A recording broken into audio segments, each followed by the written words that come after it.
Bismillahirrahmanirrahim. Assalamualaikum warahmatullahi wabarakatuh.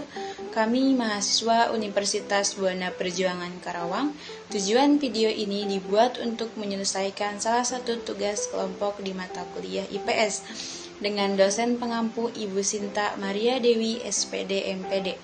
Kami dari kelompok 10 terdiri dari 10 anggota yang masing-masing bekerja sama dalam memenuhi tugas ini. Langsung saja, ini video presentasi dari kelompok kami. Oke, saya Yeni Nur Aini. Di sini saya akan memandu presentasi pada kesempatan kali ini. Buat kalian yang ingin download materi ini, link ada di bawah deskripsi. Tapi sebelumnya, izinkan kami memperkenalkan diri terlebih dahulu. Saya sendiri Yeni Nur Aini sebagai ketua kelompok atau moderator kelompok. Kemudian ada Anti Pujianti Restari, Fitri Ratnasari, Uaj Maulidan, Hilda Aulia, Kansa Dia Septiani Putri, Maulidia Nabila Rohmatillah, Muhammad Najarudin, Rahma Sri Hidayanti, dan Susi Susanti. Kami dari kelompok 10 akan membahas tentang pembangunan di Indonesia. Langsung saja ke videonya. Pengertian pembangunan. Pembangunan adalah proses perubahan yang direncanakan untuk memperbaiki berbagai aspek kehidupan masyarakat. Pembangunan menurut para ahli.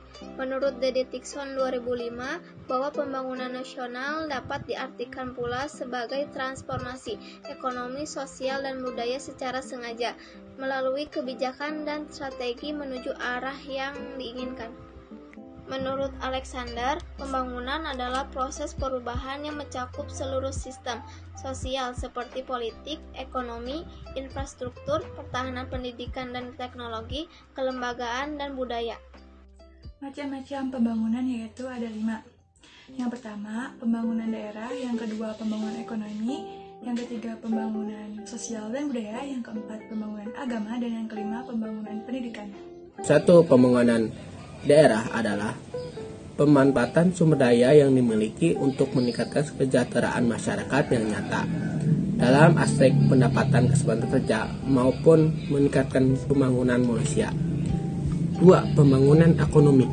Pembangunan ekonomi adalah suatu proses kenaikan pendapatan total dan pendapatan per kapita dengan perhitungkan adanya pertambahan penduduk dan disertai dengan perubahan fundamental. 3. Pembangunan sosial dan budaya. Pembangunan sosial dan budaya adalah pembangunan yang dirancang untuk meningkatkan taraf hidup masyarakat, pembangunan industri pariwisata yang bertujuan untuk melestarikan warisan budaya. Selanjutnya, 4. Pembangunan agama. Pembangunan agama adalah untuk menciptakan kehidupan beragama yang penuh keimanan dan ketakwaan terhadap Tuhan Yang Maha Esa. Dan yang terakhir adalah 5. Pembangunan pendidikan. Pembangunan pendidikan adalah suatu upaya untuk mencerdaskan kehidupan bangsa dan meningkatkan kualitas manusia. Selanjutnya yaitu tujuan pembangunan.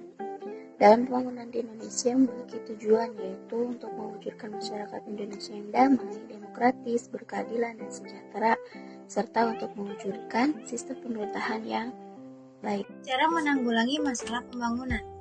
Dalam pembangunan di Indonesia akan menghasilkan berbagai dampak bagi manusia ataupun lingkungan hidup.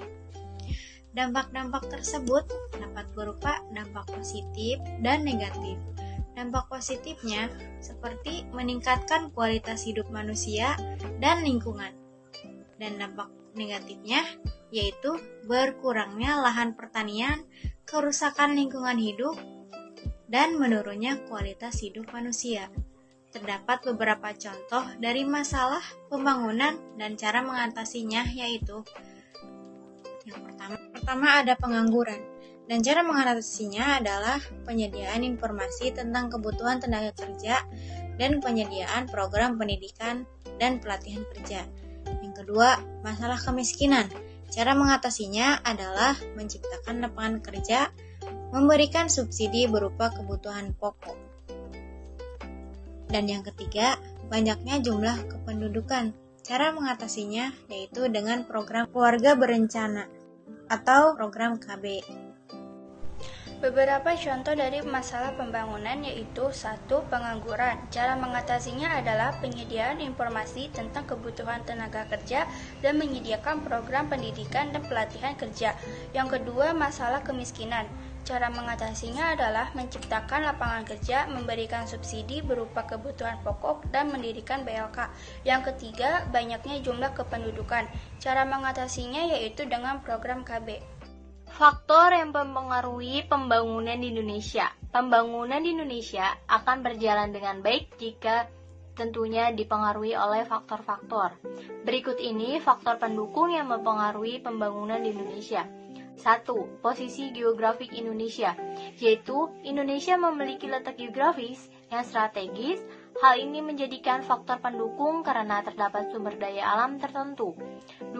Penduduk, yaitu jumlah penduduk yang besar merupakan keunggulan dan menguntungkan bagi bangsa Indonesia, yakni sebagai sumber tenaga kerja yang besar.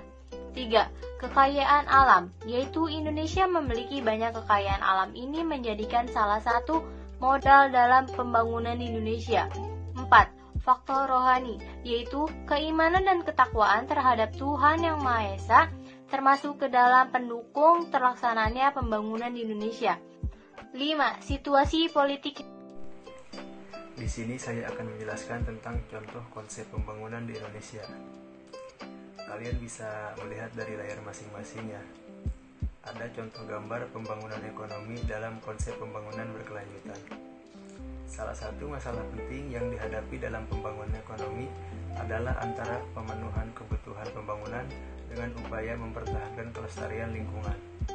Konsep pembangunan berkelanjutan sudah dimulai sejak Malthus pada tahun 1798. Pembangunan berkelanjutan telah dijadikan sebagai isu penting yang perlu terus disosialisasikan di tengah masyarakat. Pembangunan berkelanjutan dari Emil Salim pada tahun 1990 bertujuan meningkatkan kesejahteraan masyarakat untuk memenuhi kebutuhan dan aspirasi manusia. Dari berbagai konsep yang ada, terdapat rumusan prinsip dasar dari setiap elemen pembangunan berkelanjutan. Dalam hal ini, ada 4 komponen yang perlu diperhatikan, yaitu pemerataan, keanekaragaman, integrasi, dan perspektif jangka panjang. Kesimpulannya adalah pembangunan merupakan suatu proses untuk meningkatkan taraf hidup manusia atau masyarakat menjadi lebih baik daripada sebelumnya, baik secara fisik maupun non-fisik. Berbagai pembangunan dari segi fisik yang telah dilakukan oleh pemerintah mulai dari pusat hingga ke daerah-daerah. Sedangkan pembangunan dari segi non-fisik berupa pembangunan sumber daya manusia atau SDM. Tujuan dari pembangunan itu sendiri adalah untuk pemerataan pembangunan di berbagai sektor. Serta pemerintah pun telah melakukan berbagai upaya dalam menanggulangi masalah pembangunan melalui program-program pemerintah itu sendiri. Baik, itu saja yang dapat kelompok kami sampaikan. Kurang lebihnya mohon maaf. Semoga bermanfaat. Wassalamualaikum warahmatullahi wabarakatuh.